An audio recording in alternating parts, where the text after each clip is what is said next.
ओम शांति। आज बाबा की 23/11/2024 की जो मुरली के महावाक्य हैं उसी पर हम मनन चिंतन करेंगे और कोशिश करेंगे कि वह पॉइंट पूरे दिन के अंदर हम प्रैक्टिकल में यूज में ला सकें। तो आज जैसे बाबा ने विशेष कहा कि किस स्मृति में रहेंगे तो देह अभिमान नहीं आएगा, है ना। मैं जो बाबा इतने समय से जो सिखाना चाह रहे हैं वो यही है कि कौन सी ऐसी स्मृति करें जिससे हमारा देह अभिमान गायब हो जाए।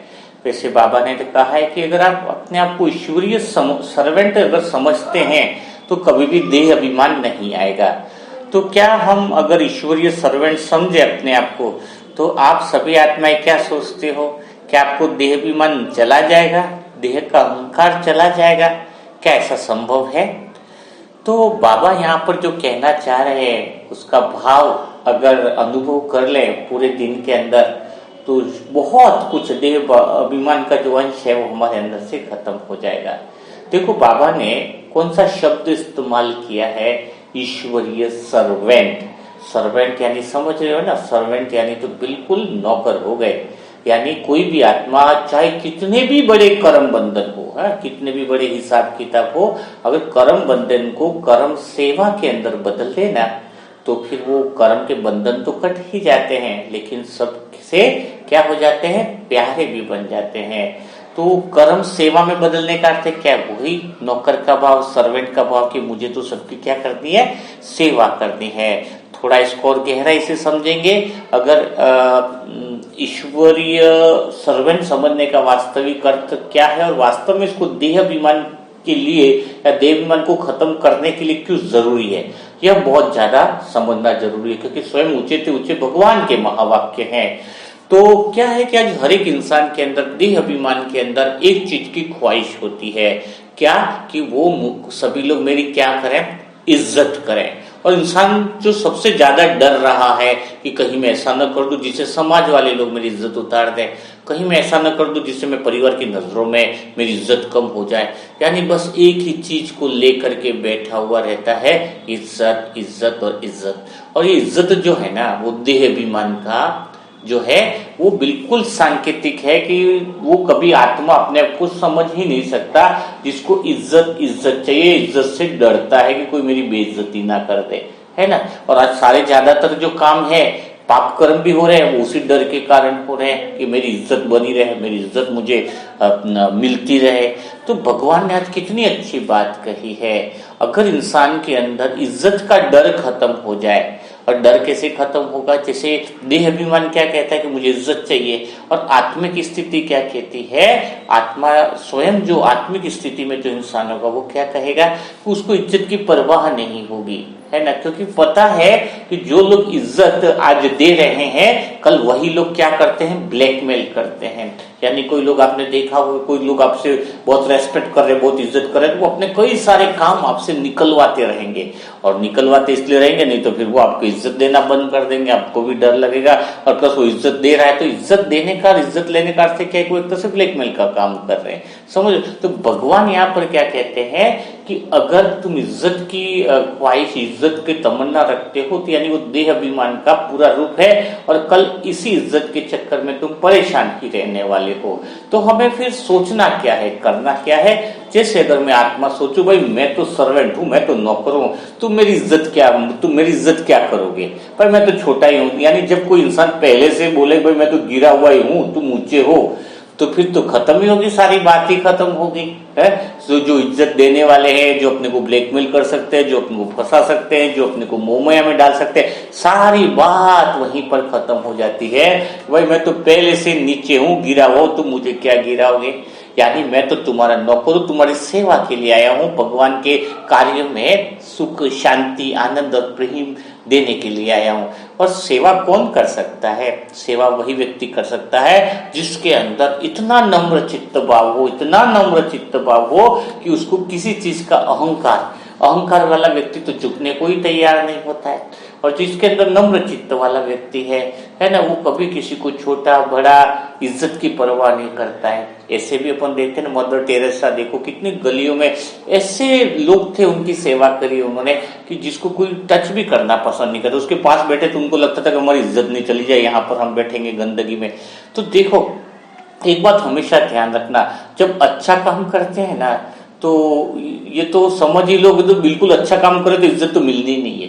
ये बात तो आप बिल्कुल गांठ बांध लो, अगर आप बहुत अच्छा काम करने जा रहे हो तो इज्जत मिलनी ही नहीं है। लेकिन एक बात ध्यान रखना, अच्छे काम वाले को इज्जत जरूर मिलती है। ये भी बहुत गहरी बात है कि अच्छे काम करने वाले को इज्जत करता भी नहीं है तुरंत, और अच्छे काम करने वाले को ही सच्ची इज्जत मिलती है। दोनों बातों में फर्क ये है कि जब आप लंबे समय तक कोई अच्छा काम करते हो तो उसकी इज्जत जो है वो बाद में मिलती है, उस काम की प्रशंसा भी बाद में होती है, लेकिन फिर वो सदा काल के लिए होती है। यानी जब हम झुकते हैं अपने अंदर, अपने अहंकार को खत्म कर देते हैं, अहम भाव को खत्म कर देते हैं, तो देखो कितना अच्छा आनंद आ जाता है। थोड़ा इसको और क्लियरली समझेंगे कि ईश्वरीय सर्वेंट बनने का अर्थ क्या है और किस तरीके से अहंकार का भाव हमारा खत्म हो रहा है, देह अभिमान। लेकिन यहाँ पर आप लोग ये समझना चाहिए कि देह अभिमान एक्चुअल में है क्या चीज है। थोड़ा इस पर भी हम बात करना चाहेंगे कि देह अभिमान कहते हैं किसको। जैसे बाबा बार बार कहता है कि इससे तुम्हारा देह अभिमान नहीं आएगा, देह अभिमान तुम्हारा अंदर से निकल जाएगा। तो देह अभिमान निकल जाएगा इसका अर्थ क्या हुआ कि जैसे अगर आपने हाथ में अंगुली के अंदर कोई अंगूठी पहनी है और अंगूठी को बोले कि निकाल दो, तो अंगूठी तो तभी निकलेगी जब आपका अंगुली अलग है और अंगूठी अलग है ना। तो दोनों निकाल दी तो दोनों अलग अलग हो गए, अंगुली तो निकलने से रही। तो वैसे ही कहीं ना कहीं देहभान हमसे अलग है, हम देहभान नहीं है। तो देहभान को निकालो, बाबा कह रहे हैं वो कोई अलग चीज है जो हमने बिना काम की पहन रखी है, जो हमें निकालनी है। अब प्रश्न उठता है कि फिर हमने पहन कहाँ पे रखी है ना। ये भी तो बहुत गहरी बात है। तो देखो परम धाम के अंदर तो कोई देह अभिमान होता ही नहीं है ना। परम धाम के अंदर तो बिल्कुल मन शुद्ध रहता है, आत्मा भी मस्त रहती है। तो ये कलयुग के अंतिम समय में या द्वापर युग से इतना देह अभिमान आता कहाँ से है ना। अपन कौन सा देह अभिमान और देह अभिमान आत्मा में कहाँ से प्रवेश करता है, यह बात थोड़ी सी हम क्लियर समझेंगे। तो आत्मा जब बॉडीज के अंदर आती है और देह अभिमान आता है, तो देह अभिमान जिसको कहेंगे, जिसको बॉडी कॉन्शियस कहेंगे, वो इस देह से ये आता है। लेकिन इस देह से किस में, आत्मा में कैसे आता है?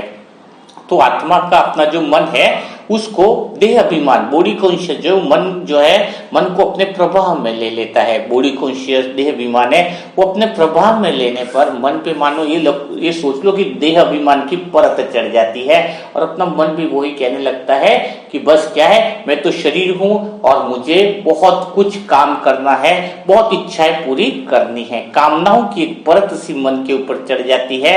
और आत्मा और देह अभिमान दोनों अलग अलग है, तभी तो बताया कि देहभान अलग अलग है तो निकालना है। तो फिर आत्मा और देह अभिमान अलग है, लेकिन आत्मा का जो मन है उसके ऊपर जब देह अभिमान की परत चढ़ जाती है तो उसको अलग करने के लिए ही परमात्मा जो हमें वो ज्ञान सुनाते हैं, समझाते हैं। तो यहाँ पर मन पे चढ़ा हुआ अहंकार क्या कहता है, मुझे बहुत फैलना है, बहुत सारी चीजें चाहिए। अगर वो कोई मॉल में सस्ती चीजें देखेगा तो बोलेगा ये भी उठा लो, वो भी उठा लो। तो वो क्या करना चाहता है, बढ़ाना चाहता है, हर चीज को बढ़ाता है, क्योंकि वो अनसिक्योर फील करता है। सोचता है मैं जितना ज्यादा चीजें लाऊंगा, जितना ज्यादा चीजें बढ़ाऊंगा, उतनी ही मेरी इज्जत जमेगी। समझ रहे? और उधर आत्मा क्या कहती है कि मेरे को पास जो कुछ है वो मुझे खाली करना है, ये कामना इच्छाएं नहीं चाहिए, मैं ऑलरेडी संतुष्ट हूं, भगवान ने इतनी सर्वशक्तियां दी है। तो आत्मा जो है अंदर से क्या है, जो जोड़ना नहीं चाहती, वो घटाना चाहती है। और बाहर का जो देह अभिमान जो मन के ऊपर चढ़ा हुआ है वो क्या कह रहा है, मुझे बढ़ाना है। तो आप देखो वो अहंकार इतना खतरनाक होता है, देह अभिमान, कि देखो पूरी जिंदगी वो बढ़ाता जाता तो भी वो कभी संतुष्ट नहीं हो पाता है। क्यों? क्योंकि जैसे आपने 3 गाड़ियां खरीद ली तो अभी फैलाव हो गया ना, फिर 3 गाड़ियों को रखने के लिए मकान भी अलग अलग चाहिए या फिर जगह भी अलग अलग चाहिए, है ना, उसकी भी सर्विसिंग। तो फैलाव जितना करता है उतना ही वो उलझता जाता है, और वो हमेशा अहंकार जो है वो दुख में रहता है, और दुख को सुख में बदलने के लिए जितने भी कर्मेंद्रियों के द्वारा वो प्रयास करता है वो ज्यादा इसमें उलझता जाता है।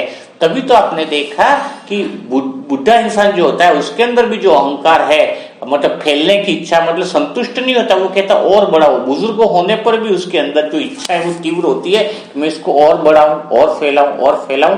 तो अगर आपको स्वयं को आत्मिक स्थिति में लाना है तो अपने मन पे जो कामनाओं की जो परत चढ़ी है उसको समाप्त करना पड़ेगा ज्ञान के अनुसार। कि परमात्मा कहता है कि मेरे मन को मुझे अब किससे मुक्त कराना है, इस देह अभिमान या कामनाओं के जो जंजाल में, जो बंधन में फंस गया है।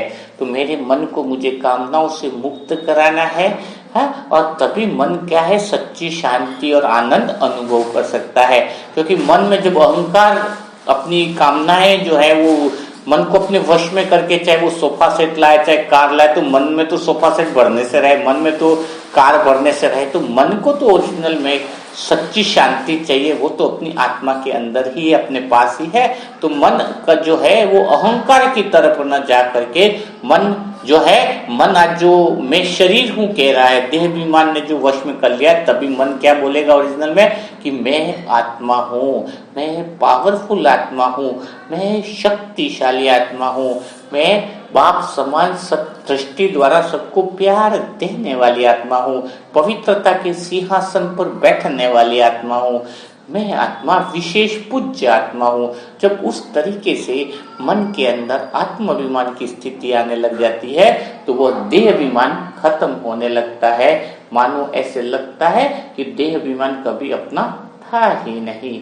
तो इसी तरीके से आप प्रैक्टिस करते रहिएगा। तो कल फिर हम नई मुरली के महावाक्यों का मनन चिंतन करेंगे। और कोई बात समझ में नहीं आ रही हो तो कमेंट में आप लिख सकते हैं। तब तक के लिए सभी भाई बहनों को ओम शांति, ओम शांति, ओम शांति।